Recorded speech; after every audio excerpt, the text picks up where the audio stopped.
Ada orang udah hidup di zaman milenial kayak gini nih, masih percaya sama Mbah Dukun. Ada apa? Mana ada orang yang meninggal bisa ganggu orang yang hidup? Nggak ada. Coba silakan dicari dalam Al-Quran, dalam hadis, dalam riwayat. Ada nggak orang meninggal bisa ganggu orang hidup?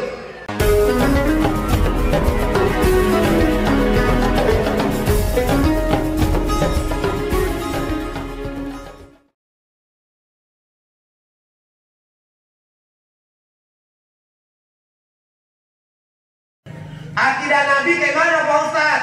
Nabi itu bebas dari kemusyrikan.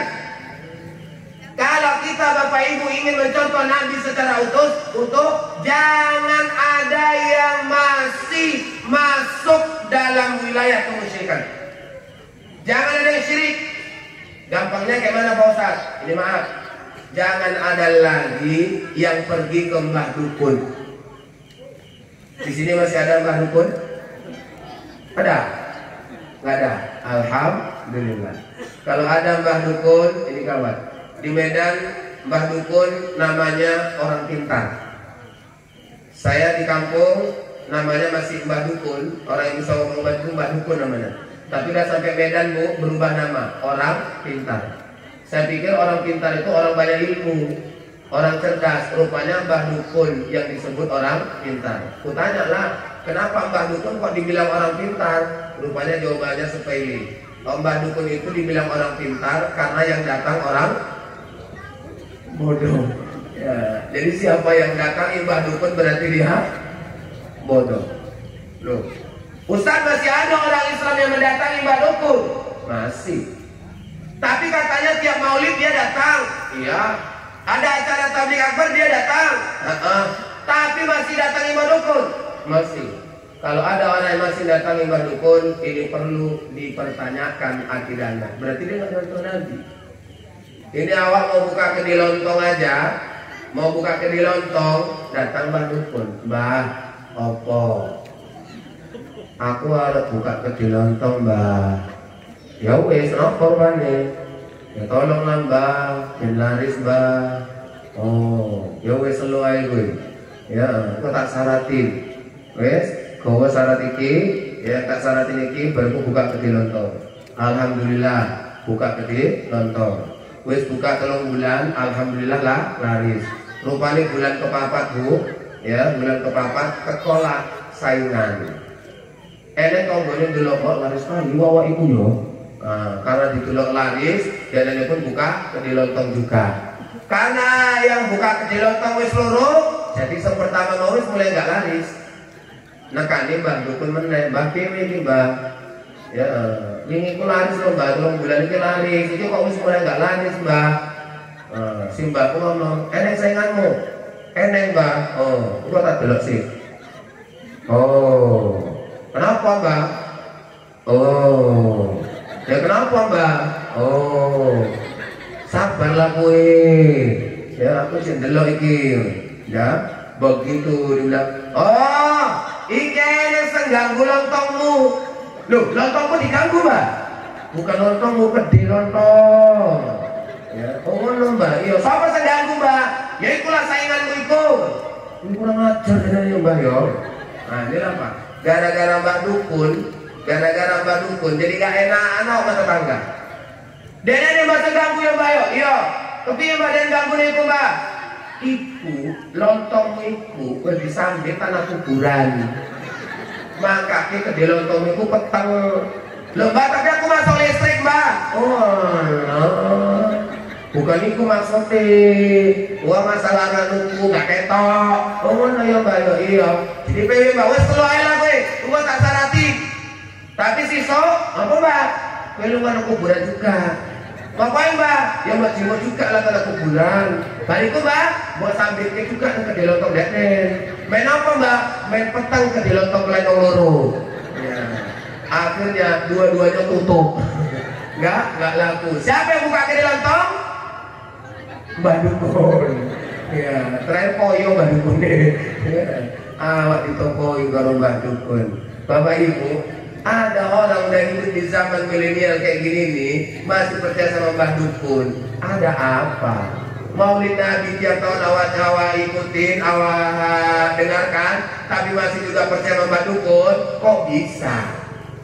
Anak awak sakit meriang, Kang Dewi ini Kang, nopo, gue tolong bengi lo Kang, anaknya awaknya panas Kang, orang mari-mari gitu Kang Dewi gitu Kang yo, Kang Dewi lagi, wes dokter wes Kang, wes Kang. Nulis lagi, enak lo di mbah itu di omong sekali cekel mari di, ya kan?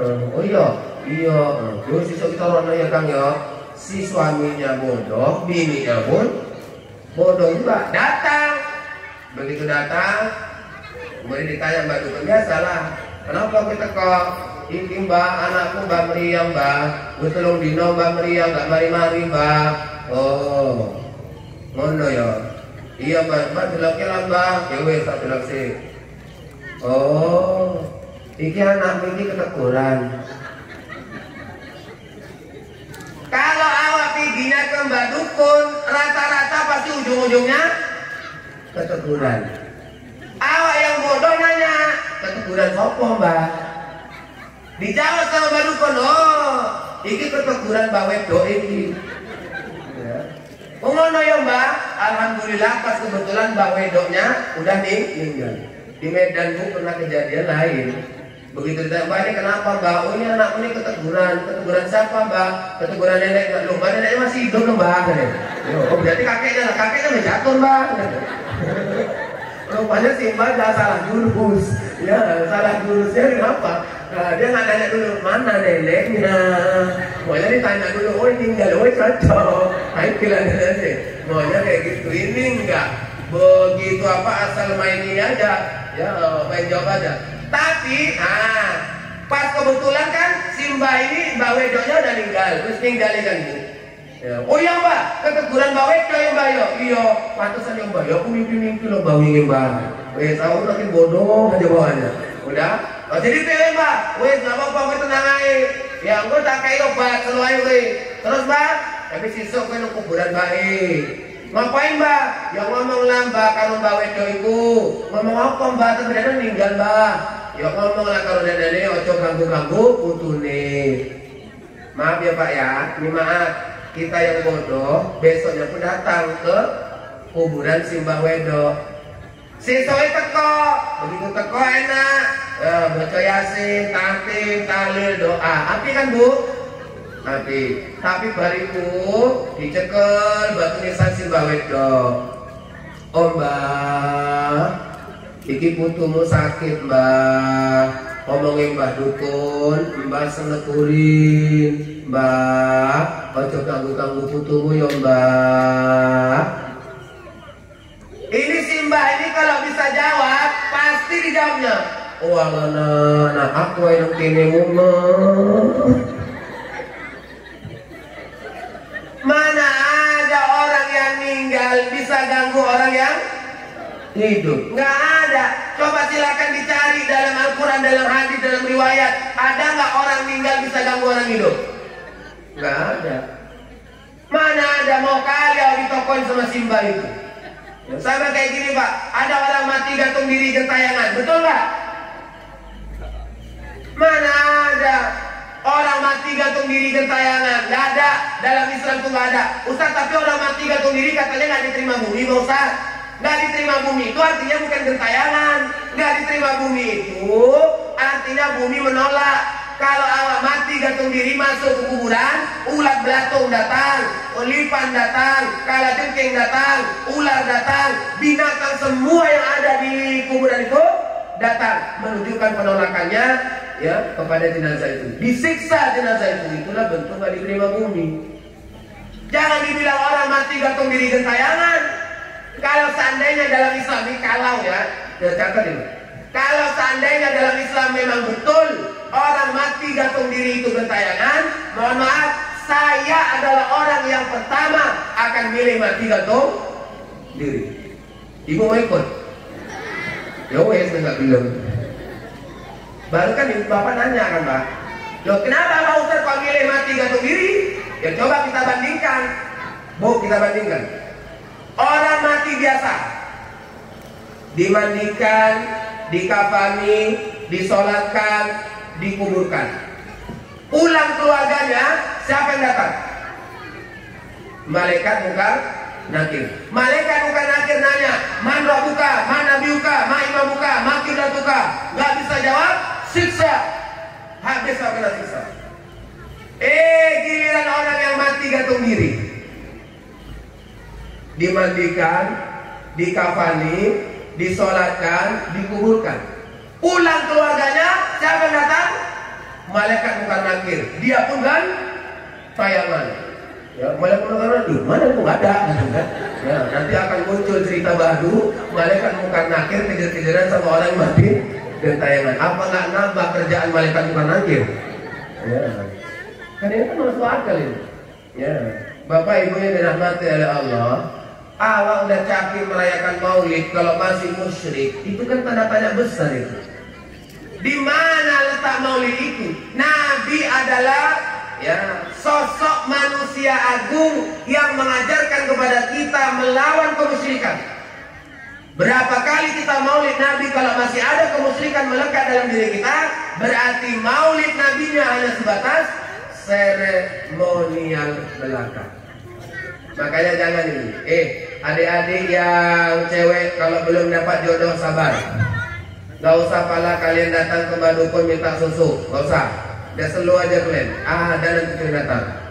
Ustaz, anakku kurang cantik Pak Ustaz. Udah selalu aja. Kalau jodoh gak kemana itu. Sama kayak kita Pak punya anak laki. Anakku gak ganteng Pak Ustaz. Gak apa-apa.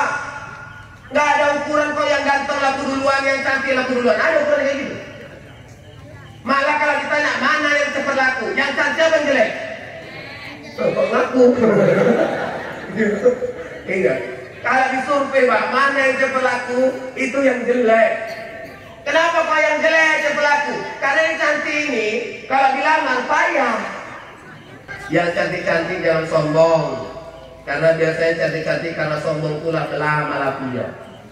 Yang jelek-jelek ya jangan sombong lah. Udah jelek sombong pula. Udah. Tapi memang yang cantik nih, kalian kalau ngerasa cantik kalian, itu yang ngejar kalian itu laki-laki yang jelek, tahu kalian? Iya. Pak, yang saya bilang ini betul nggak Pak? Iya. Kalau anak bapak cantik, bilang anak bapak, kau hati-hati loh. Ya, ini yang jelek-jelek banyak minta loh ini. Kenapa? Karena laki yang jelek itu dia sadar. Udah capek berkaca dia kan, hancur lah muka ku ini. Ya, kalau sempat diriku hancur, anakku mau kayak mana? Udah, terakhir itu jelek, kamu kerja keras lah dia. Kayak mana dapat yang cantik. Makanya yang cantik jangan sok paten, karena kalian sedang menjadi incaran orang jelek. Yang ganteng jangan sok paten, alah aku ganteng. Nanti cewek-cewek itu banyaknya tuh yang mau sama aku. Karena sepele, akhirnya apa? Yang cantik-cantik sudah digarap sama yang jelek-jelek. Loh, kesutek. Ya, oh tinggalin dia, gue selesai lah. Yang elek lah itu. Ya, Bapak boleh pakai foto Pak. Buat Pak Dato, warga kita ini mau foto suami istri, pasti banyak yang hilap itu. Ada Bapak, Pak Bapak ganteng, waduh bini Bapak kok hancur. Itu hilap itu. Ya, ada ibu yang cantik dari suaminya, oh lumayan. Ya, kenapa? Itu salah satu wujud keadilan Allah juga. Allah tuh adil. Ya, awak nggak ganteng, tapi dikasih istri yang cantik. Itu batin. Saya tanya sama istri saya aja sakit hati saya. Iya Pak, saya tanya sama istri saya, Umi, ya Abi ganteng nih? Enggak. Dalam hati saya Pak, siapa lagi yang bilang saya ganteng kalau bukan istri saya? Tapi kemudian istri saya bilang apa? Abi memang gak ganteng, tapi Abi manis. Ya Allah, alhamdulillah. Walaupun gak dibilang ganteng tapi manis. Ini maaf ya Dik, kalian jujur kalian ya, jujur. Jangan ada yang dusta, jangan ada dusta di antara kita ya. Pilih mana? Yang ganteng apa yang manis? Nggak berani jawab. Ya. Ustaz tanya lagi jujur, pilih yang ganteng apa yang manis? Nah, tengok tuh Pak. Nah, kan? Manis. Kenapa? Karena kalau orang yang ganteng itu ditembak sekali, wih gantengnya. Tengok 2 kali, 2 kali menengoknya. Tapi kalau yang ganteng, yang manis, ditengok sekali, wih manisnya. Tengok 2 kali, ya Allah makin manis. Nah itu berarti kan.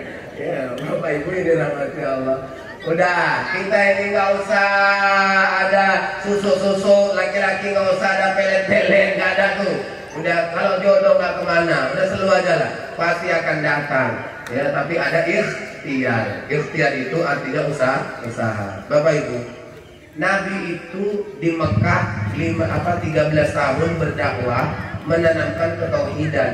Ya, tidak menyembah berhala. Dan dakwah Nabi dianggap kurang berhasil. Kenapa? Karena cuma 50 orang yang masuk Islam selama 13 tahun. Akhirnya Nabi hijrah, kemudian Nabi ke Madinah. Begitu di Madinah, Nabi mulai menanamkan ibadah.